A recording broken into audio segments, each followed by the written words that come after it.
You've been thunderstruck. AC/DC fans are discovering that a sewing machine inspired the 70s rock band's name. While the group's catchy tunes like Highway to Hell and You Shook Me All Night Long are still being played on airwaves across America, one Reddit user reignited questions about how the rockers got their name in the first place. One user suggested people thought AC/DC stood for anti-Christian devil children, but then revealed the actual origins are much more innocent. Founding members Angus Young and his brother Malcolm, who died in 2017 from the effects of dementia, were brainstorming names for the band ahead of a New Year's Eve show at a nightclub when their sister-in-law, Margaret, suggested the name AC/DC, which was inspired by her sewing machine's AC adapter. She also suggested they use a lightning bolt as their logo. Her sewing machine had AC/DC on the back of it, Malcolm shared in a Behind the Music VH1 documentary. We were tossing around names for weeks and she just said it one night and everyone went, "That's good." I thought it's an easy name to remember and it was on the side of a lot of electrical appliances, original singer Dave Evans said during a recent interview on the Podpocas podcast.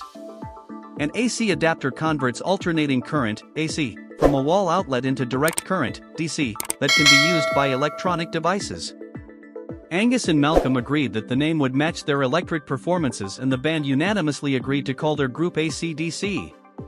AC/DC is supposed to be pronounced one letter at a time, but reportedly people in Australia call it Akadaka.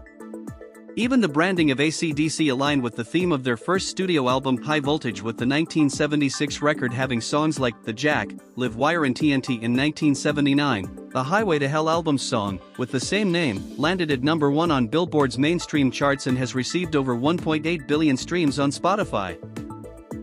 But the band's early success also came with heartbreak.